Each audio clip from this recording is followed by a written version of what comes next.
So last week we were supposed to have church, and it didn't happen because of the weather. Some of you know I was really throwing that around in my mind, whether or not to cancel, because I was afraid we'd cancel and nothing would happen. But very glad we did cancel, because the amount of ice that just dropped last week, we might have gotten here, but we might not have gotten home, those of us who don't live close by. So this actually is a message that was supposed to be last week. And really, I wrote this message with the idea that probably the weather was going to be bad and there wouldn't be anybody here. And I probably threw this together in about 15 minutes. So it was really just meant to kind of just bridge the gap before we got into another series. However, now that we've been talking what we've been talking about today, I really think it maybe was purposely put off to this week. It really just kind of fits in with what we've been talking about today. We've talked a lot about grace and truth in past sermons. And it got me thinking, I think we all know what truth is, but do we really understand what grace is? What does that mean for us? How do we experience that? How does God show it to us? And the best I can think of is to start off like this. Imagine I was going to go buy a sports car. And I don't know, I'm not a car guy, but let's just say I was going to buy the 2018 Corvette, okay? Now imagine, the first time I got this Corvette, I get it out someplace, suddenly I don't have the deep guy from the dealership sitting with me trying to tell me about the car and everything, and I just finally decide, you know what, I'm just going to test this thing out. I'm going to see what it can do. And I find this nice stretch where I can just hammer it down. And sure enough, I put my foot down and we are like 0 to 60, just like bam, we're there. And we're moving. And 60 comes. And then 70 comes and it gets more exciting. And then 80 comes and it's really exciting. 90, you're about to lose your mind. And then 100 miles per hour hits. And that's when you see it. A cop. Sitting on the side of the road. And you know what it feels like when all of a sudden your throat drops to the bottom of your stomach. I don't know, anytime something like this has happened to me before, I almost get like that heartburn feeling. Like, uh-oh, I'm busted. And I just remember this a lot from when I was younger and I used to drive way too fast. That feeling in your pit of your stomach that you're in a lot of trouble and you've done something you shouldn't have done. So imagine pulling over to the side of the road, and as he makes that long walk up to the car, you're just thinking, oh, I'm going to jail. This isn't going to be good. They're going to impound a brand new car. They're going to put points on my license. They're going to pull my license. This isn't going to end well for me. Imagine all of a sudden if you got up there and your window's down, he comes in, he looks at you, he pulls the sunglasses down and goes, man, is this the new Corvette? I have been waiting to get my hands on one of these. Can you get out and pop the trunk so it's the hood so we can see what's underneath the hood for a minute? Imagine how you would feel if that happened. Just how relieved you would be. How you would just feel like, man, I just committed all these crimes and I got off on all these crimes. I mean, this cop just showed you this tremendous amount of grace that you don't deserve, because, I mean, let's face it, you deserve to go to jail, you deserve the points on your license, you deserve for your insurance to go way up beyond what you could possibly imagine, right? You deserve to have the car impounded, but yeah, he showed you this grace that you didn't deserve. We all do this with God all the time, right? We all experience this grace because we have these simple things. We have the 10 Commandments. And yet, we don't obey them. We like to think we do, but we don't, right? I mean, just, we think of, hey, no carved images, no false idols or anything like that. Well, how many of us are slaves to our phones? And we worship those phones or our computers, and we live on social media, and Facebook is our life, and we have all these things where we just worship that. We idolize our phones, all that kind of stuff. how many of us, we know we're not supposed to take the Lord's name in vain? I mean, it's right there, don't take my name in vain. But yeah, it's not unusual for us to sneak out during the course of the week a GD or a JC because we get upset, we get mad, and our minds just take over and we say things we don't necessarily mean, but we say them, right? How many of you really keep the Sabbath day? I mean, I don't know about you guys, but today, which is supposed to be the Sabbath day, when I get done with church, I'm going to go have some lunch at the bowling alley because Joey's got a bowl today. So we're going to go sit there at lunch, and then I probably got to fit in a quick nap because at 4 o'clock, we're being picked up to go to a concert for the night. So we're going to go see Casting Crowns tonight, and then on top of that, I'm going to go to work tonight. So I mean, so much for the Sabbath day. So much for the Sabbath day. We've completely destroyed that. Honor your father and mother. You remember being teenagers? And how well that went? You know, what do you think when you're teenagers? Oh, my parents don't know anything. They're just stupid. Right? And then all of a sudden you become older and you think back when you were a teenager, you think, wow, I was really stupid. But we dishonor them all the time. Things like adultery, we do that, like nothing, because Jesus says, you know, if you just lust after another person, it's like committing adultery, right? And we do that all the time. You see the new, whoever's hot in Hollywood, and you think these nice thoughts, they're not so nice thoughts, that you kind of want this person, so you're lusting after them. So we don't do that. And we even do things like we steal, right? We steal, it might be a pen from the bank, it might be something small, or, you know, we tell these little white lies, like I said, when your spouse says, does this make me look fat? And like, no, you know, little white lies. So we have all these rules that we, you, I, are supposed to live by, yeah, we don't do such a good job. So in all reality, we break God's rules. And just like sitting on the highway with that cop, you deserve to pay for it. But yeah, somehow we don't. Somehow God's grace doesn't punish us like we should be punished. So that brings me back to what is grace? What does it mean? Well, if I was really going to get into grace, we could really talk about grace a lot, okay? But we can talk about Old Testament grace, we can talk about New Testament grace, we can talk about all these things. Grace in the New Testament is where I want to look right now. Okay, grace in the New Testament appears approximately 150 times. If it appears 150 times, there's something that should trigger in our minds that there's something important here. There's something important about this word. It appears 150 times, and I think even in 2 Gospels, it's not even mentioned. And then it starts to appear, and appear. Okay? So, it appears 150 times, and the Greek word for it, I'm just going to spell it for you. The Greek word for grace is C-H-A-R-I-S. All right? So, it appears 150 times. And maybe it's a good thing, because we probably need some of that grace. Okay, so originally, when we think of grace, originally it referred to something that was delightful or beautiful in a person, because we've heard of, have you seen the way that person moves across the room with grace? Have you seen the way the dancer goes across the stage with grace? Like we understand that, right?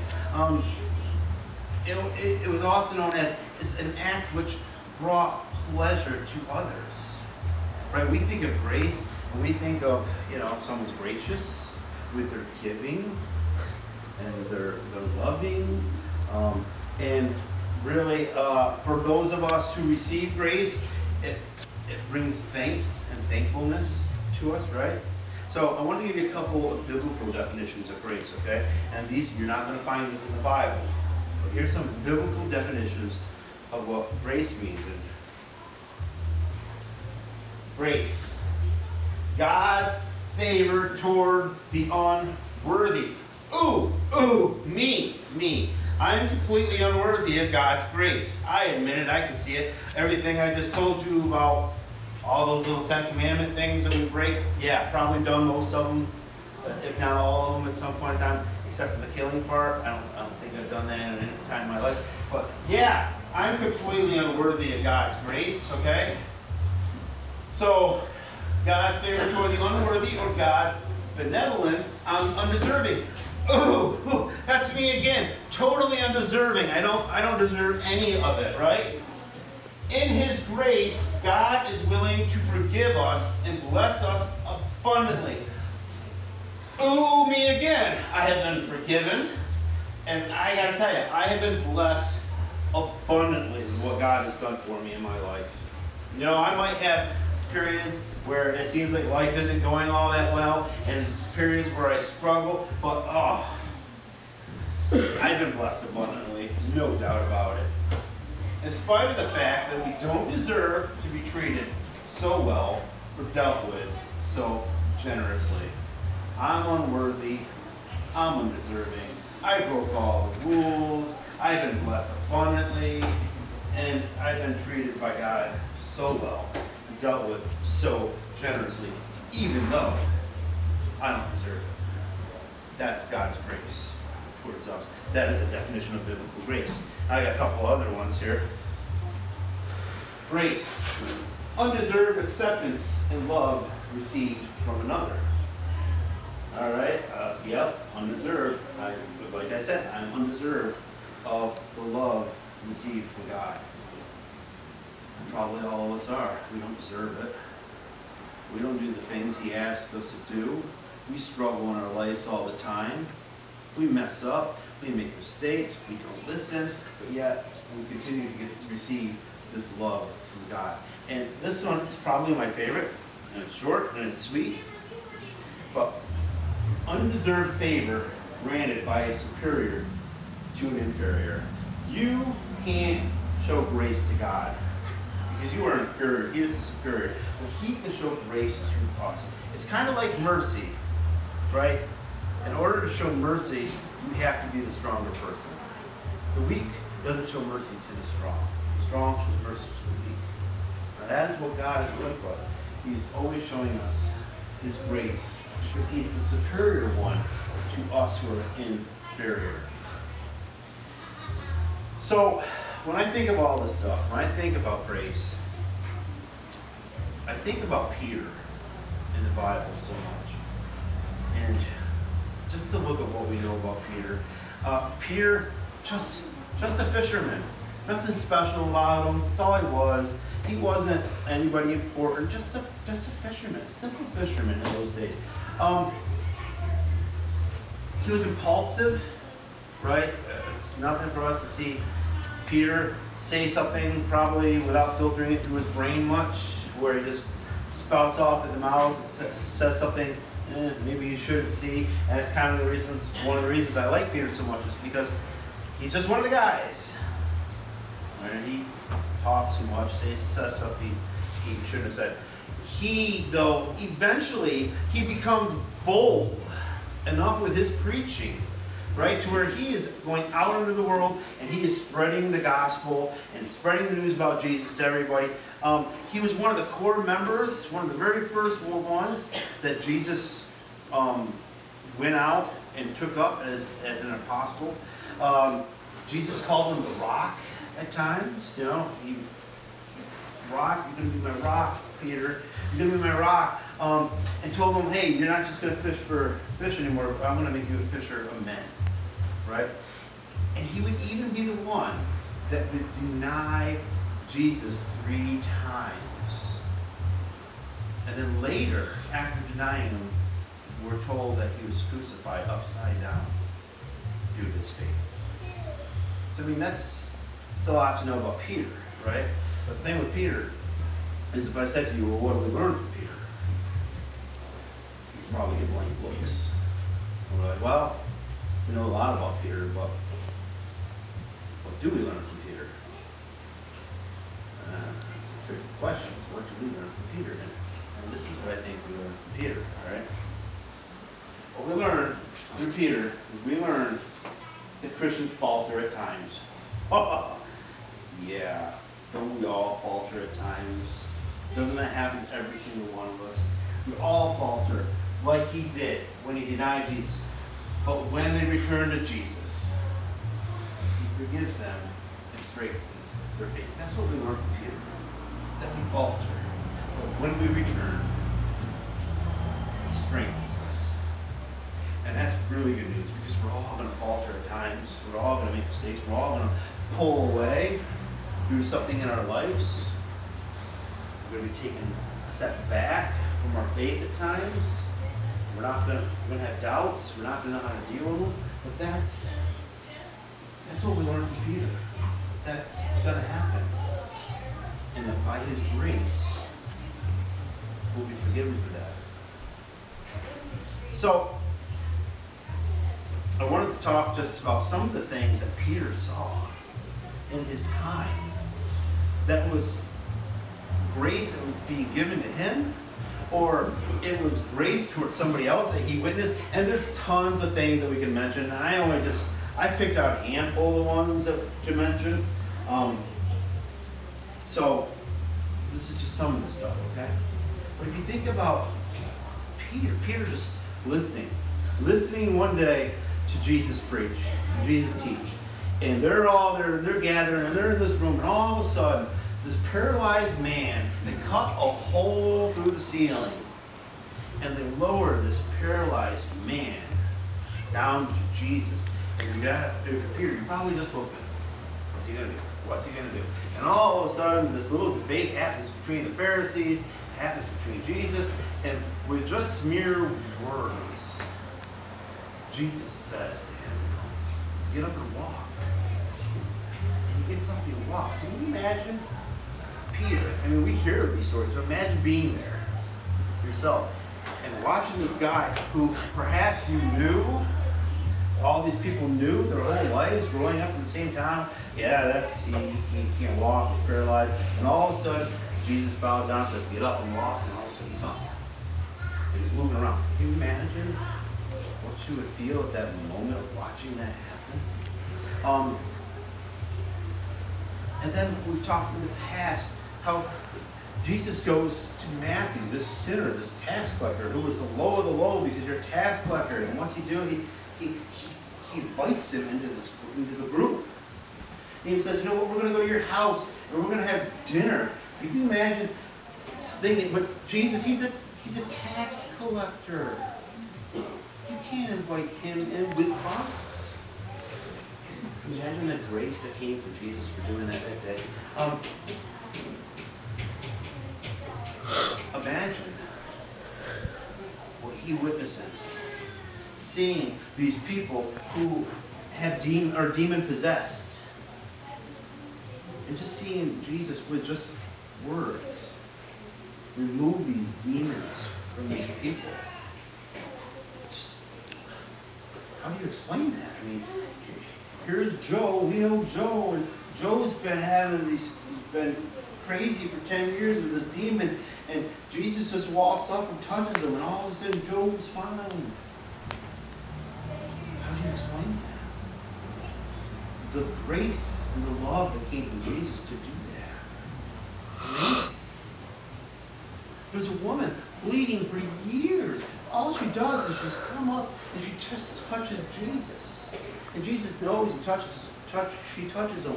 And Jesus is just like, you know what, your faith has healed you. After all these years of bleeding, she's fine. The grace and the love that just comes from him all the time.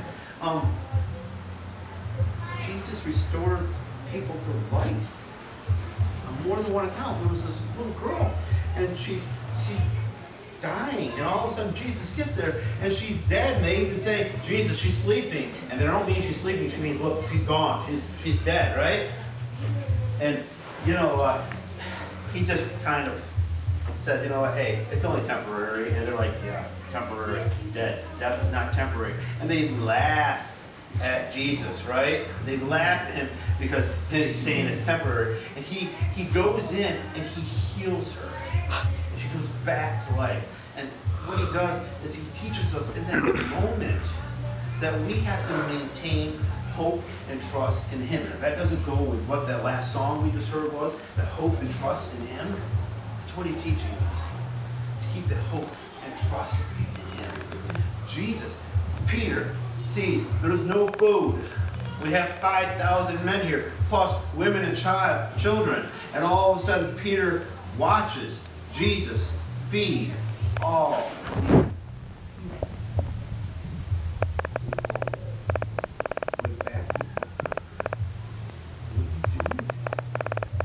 How do you comprehend that? Did we hear the story?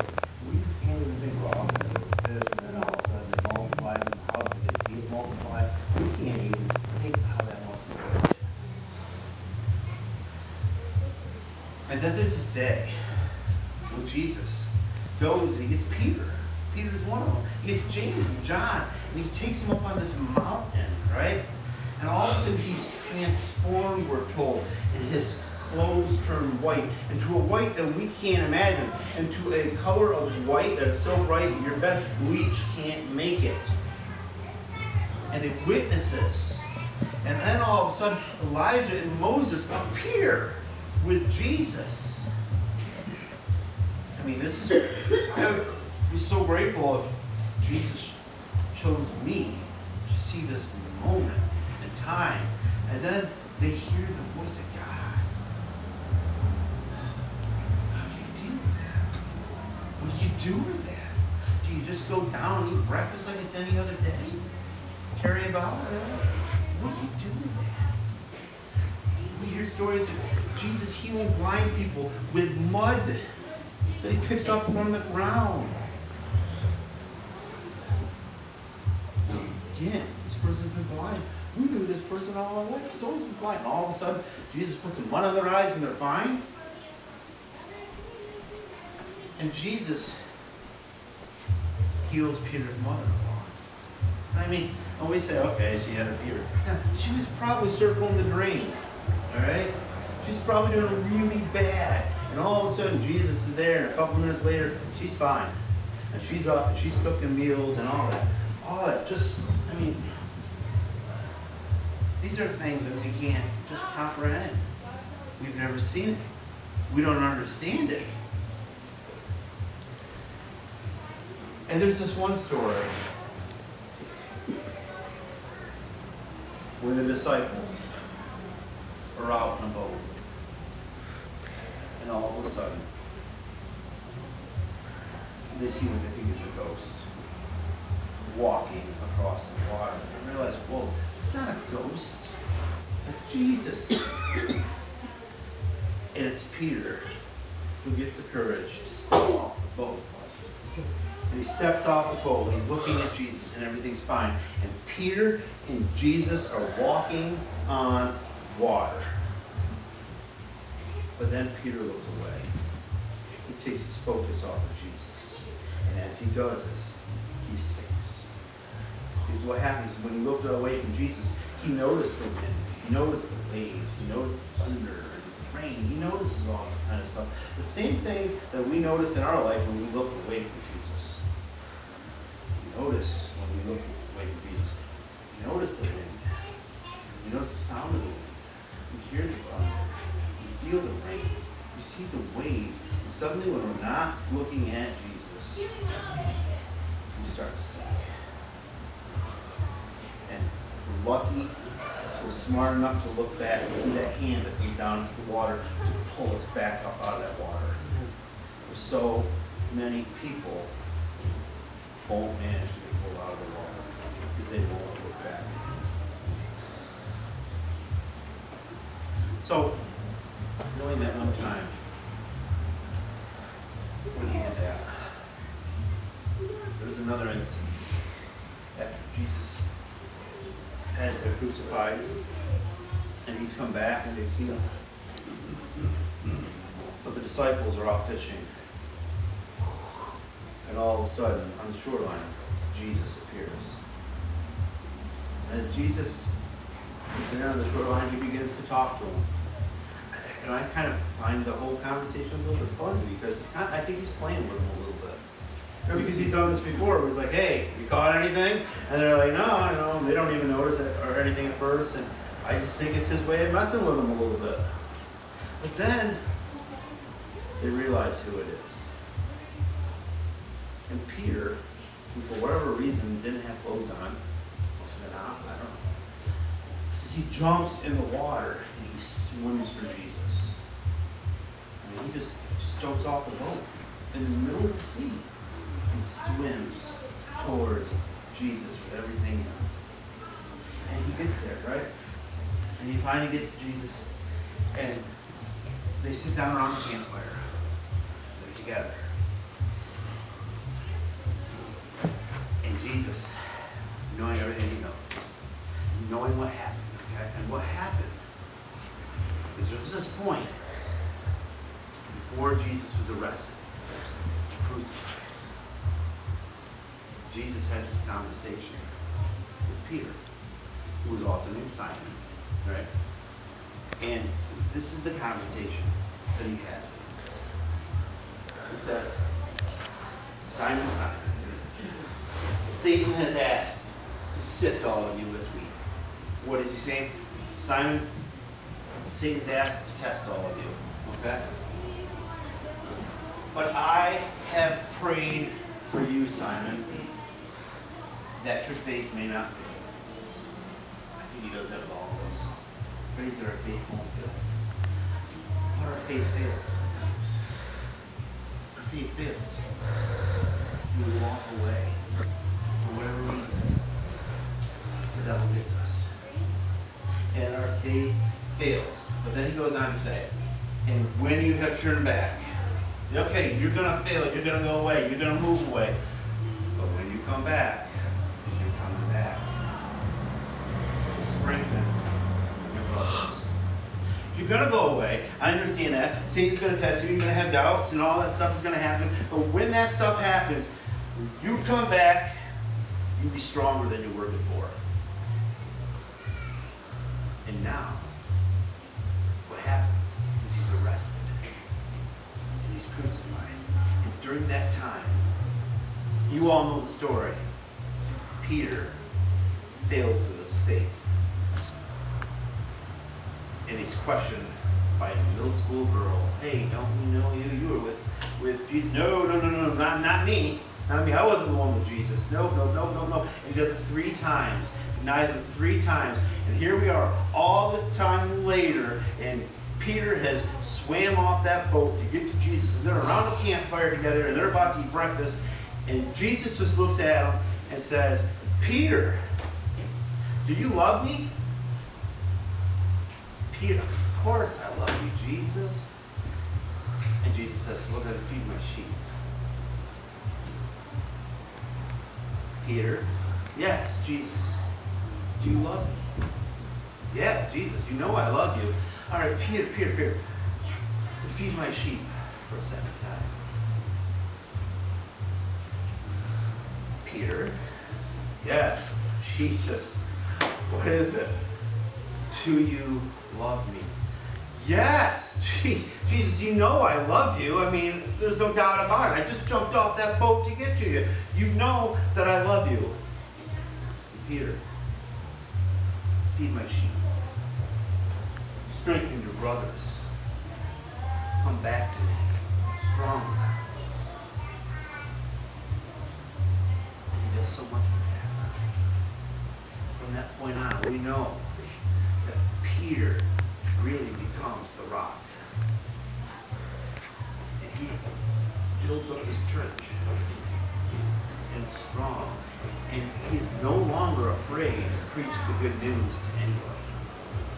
To tell everybody about Jesus. It's pretty cool to have such a change.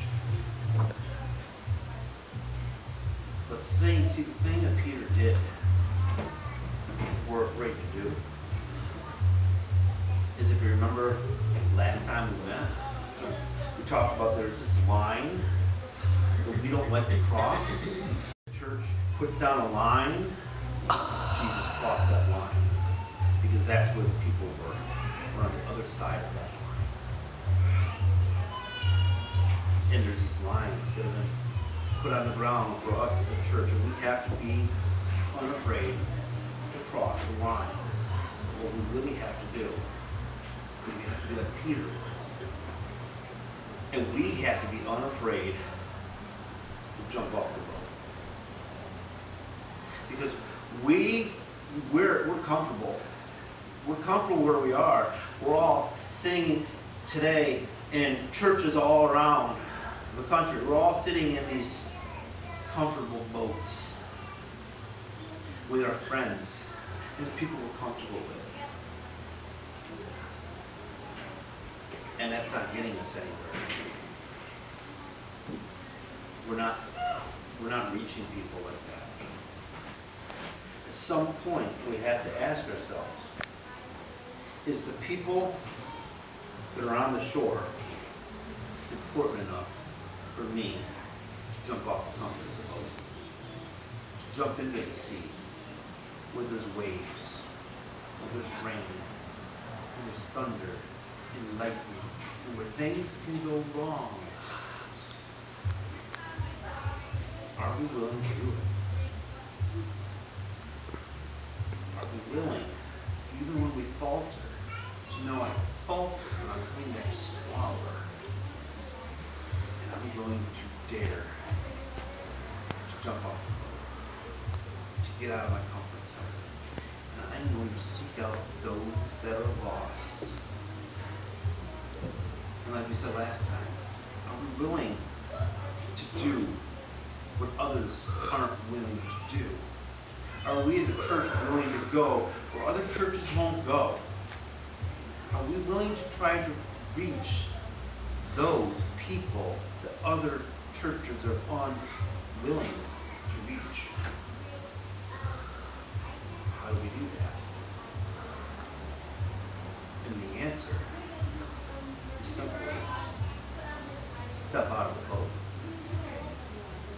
Go where you're not comfortable. Do the things you haven't done before to reach the people that nobody's reached. Yes, we falter. But God's grace and His love for us, His patience with us, and His abundant blessings that He has given us, He's done it not just so that we can be like, yay, we made it through another year, but so that we can reach the people on the other side of the lines and on the shoreline. The question is, are we going to get off the boat? Or are we just going to stay here together and look out into that world and be like, oh, it's scary. It's so scary. I don't want to go out there. Or are we going to do something about it? My plea to all of us is to be like Peter. Yeah, sometimes he's impulsive. Sometimes he said things he shouldn't have said. Sometimes he screwed up. But at the end of the day, are we going to be like Peter and be willing to jump off the boat, and knowing sometimes we sink and sometimes we swim? But when we sink, if we continue to keep our eyes on Jesus, the hand will come down and it will pull us back up. So why not get the courage to get off the boat and experience that life that comes from only knowing Him and taking the chances that are necessary to reach those on the shore. Let me pray for you. Heavenly Father, it is such a great feeling to be able to come here, to be able to preach the good news. It is such a great feeling to be able to come here and be with other believers and to hopefully fill ourselves up with life and love that only comes from knowing You. God, we just pray that when the time comes that You give us the courage to be like Peter, to take chances, to get off the comfort of our boats, and to move always towards you with our eyes always on you, knowing that we must cross the lines to reach those that are lost. We pray for that courage. We pray, God, for those opportunities. God, we always give thanks for all the grace that you have shown us. We give thanks to your Son who died for us.